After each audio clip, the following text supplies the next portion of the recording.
So breaking that down, what are the aspects of 5G new radio? Well, first of all, the spectrum is going to expand. So there's sub 6 gigahertz spectrum that we all know. Today in Tokyo, I think we use 3.5 gigahertz for LTE advanced, but people are going to be using millimeter wave, which is going to be greater than 24 gigahertz to increase the spectrum bandwidth. And the other thing is called MIMO, multi-in, multi-out. So multi-in, multi-out is a kind of a antenna technology that allows 8 in, 8 out. Anything above 8 in, 8 out we call massive MIMO. So right now trials have been going on for 128 and also 256 elements MIMO in 2017, and that's just gonna increase over time. For other technologies like IoT, other waveform and multiple access technologies will be available. Okay, and I'm just going to skip to the last one.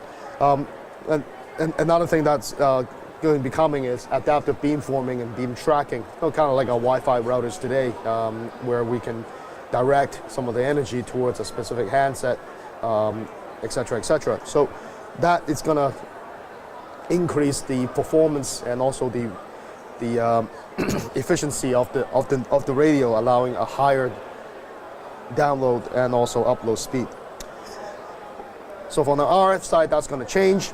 Well, what about the core? Well, the next generation core is also going to change. As I mentioned, 5G is not just about connectivity of people, it's about connectivity of everything.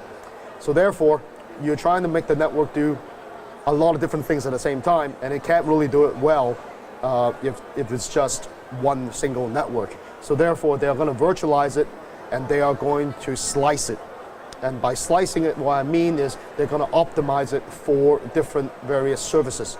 So for example, smartphones. Well, we don't make calls very much these days. We go Facebook, we watch videos, etc., etc. So it's going to be optimized for multimedia. You got other stuff like IoT devices. Well, these sensors don't need multimedia. They need very low latency, very high response rate, and of course a massive number of connections and always on, and also low battery life. So these are very different requirements, and therefore the network needs to be optimized for each of these different applications. And the way to do this really is through virtualization.